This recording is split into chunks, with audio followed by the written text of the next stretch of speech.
কে বলে নতুন প্রজন্ম শুধু মুঠো ফোনে বোধ, বোকা বাক্স আড্ডায় ব্যস্ত? আজ যে দুজন তরুণের কথা বলবো তাদের গল্প শুনলে নবপ্রজন্মের দিকে আঙুল তোলা কাকা জেঠুদের চোখ ছানা বড়া হয়ে যাবে। দুই বন্ধুর সাফল্যের গল্প, কোনো লটারি জেতা নয়।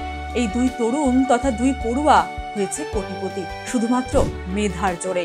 অসম্ভবকে সম্ভব করেছে তারা। ছোট্ট শহর থেকে শুরু হওয়া ব্যবসা পৌঁছে গেছে দেশের বাইরে।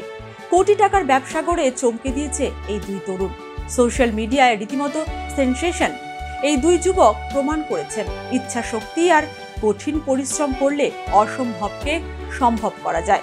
ফেনা ভাত খেয়ে যে এইভাবে কোটিপতি হওয়া যায় তার জ্বলন্ত উদাহরণ এই দুই তরুণ।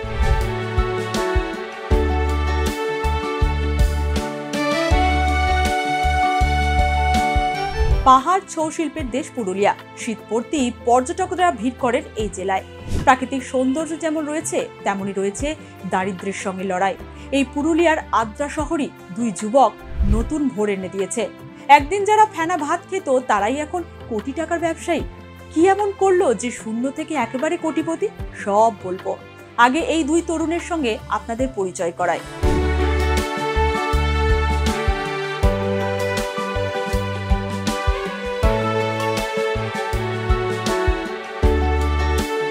এই দুই বাঙালি পড়ুয়া জয়ন্ত কর্মকার ও তার বন্ধু কৈলাস বাউরি। পড়াশোনার ফাঁকেই তারা ভেবেছিল কিছু করে দেখাতে হবে। আর এই ভাবনা থেকেই জন্ম নেয় শুদ্ধ স্বাদ দেশি স্ন্যাক্সের ব্যবসা। ঠেকুয়া তৈরি করে কোটি টাকার ব্যবসা করে ফেলেছে জয়ন্ত ও কৈলাস। ছট পুজোর সময় যার চাহিদা ছিল আকাশ ছোঁয়া।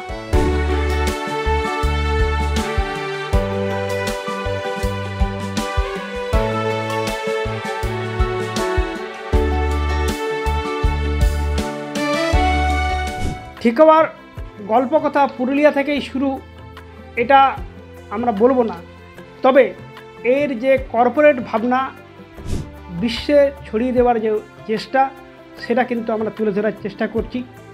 যেখানে দুই কিশোর তরুণ হওয়ার মুখে ব্যবসায় তারা কিন্তু যথেষ্ট সাবালকত্ব দেখিয়েছে এবং প্রবীণ হওয়ার যে লক্ষ্য সেটা কিন্তু তারা আমাদের পরিষ্কার জানিয়ে দিয়েছে।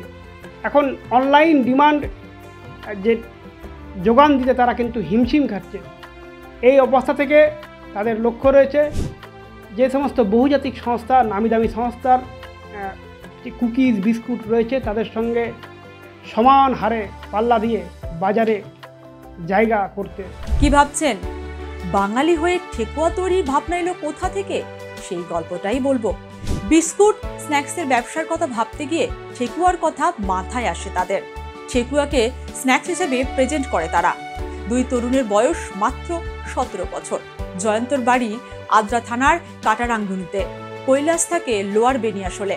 ঠেকুয়ার ব্যবসা শুরুর সময় সবাই তাচ্ছিল্য করতে ছাড়েনি তাদের। হাসাহাসিও কম হয়নি, কিন্তু তারা পেরেছে। কিভাবে শুরু হলো ব্যবসা শুনুন তাদের মুখ থেকে।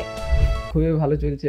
হ্যাঁ, ডিমান্ডও ভালো আসছে। ছট পুজো ছিল তো অল্প বেশি আসছে, তার জন্য। আমাদের কাছে দু ধরনের ঠেকুয়া আছে, একটা হচ্ছে চিনি অ্যান্ড কোকোনাট ম্যাজিক, আর একটা হচ্ছে জেগরি কোকোনাট ম্যাজিক। আর আরেকটা আমরা পরবর্তীকালে আমরা একটা ফ্লেভার মানে প্ল্যানিং চলছে, যেটা হচ্ছে এলাইচি ফ্লেভার। আমাদের কাজ চলছে, কিছুদিনের মধ্যে আমরা লঞ্চ করব। যে আমাদের ভারতবর্ষে আমরা এমন একটা ব্র্যান্ড বানাচ্ছি যেটাতে আমাদের ট্র্যাডিশনাল স্ন্যাক্স নিয়ে গড়িত থাকবে, যে মানে মানুষের মনে হয় যে আমাদের ট্র্যাডিশনাল স্ন্যাক্স মানে সুস্বাদ। নবপ্রজন্ম তাই তারা হাতিয়ার করেছে সোশ্যাল মাধ্যমকে। ঠেকুয়া তৈরির ভিডিও আপলোড করতেই লক্ষ লক্ষ মানুষের কাছে তারা পৌঁছে গেছে। শুদ্ধ স্বাদ 1 বছরে আয় করেছে 1 কোটি টাকা। বাংলা ছাড়িয়ে তাদের ব্যবসা ছড়িয়ে পড়েছে মহারাষ্ট্র, ঝাড়খণ্ড, বিহার, উত্তরপ্রদেশ। অনলাইনেও চলছে ব্যবসা, রয়েছে তাদের ওয়েবসাইটও। এখন তাদের টিমে 15 জন। দুই কিশোর এলাকার মানুষদের কর্মসংস্থানের ব্যবস্থা করেছে। প্রথমে পুঁজিতে সমস্যা ছিল, এখন সমস্যা দূর হয়েছে। এখন তাদের লক্ষ্য আন্তর্জাতিক বাজার দখল করা, দেশীয় বাজারে তাদের কোম্পানির স্ন্যাক্সের আরো বিস্তার ঘটানো।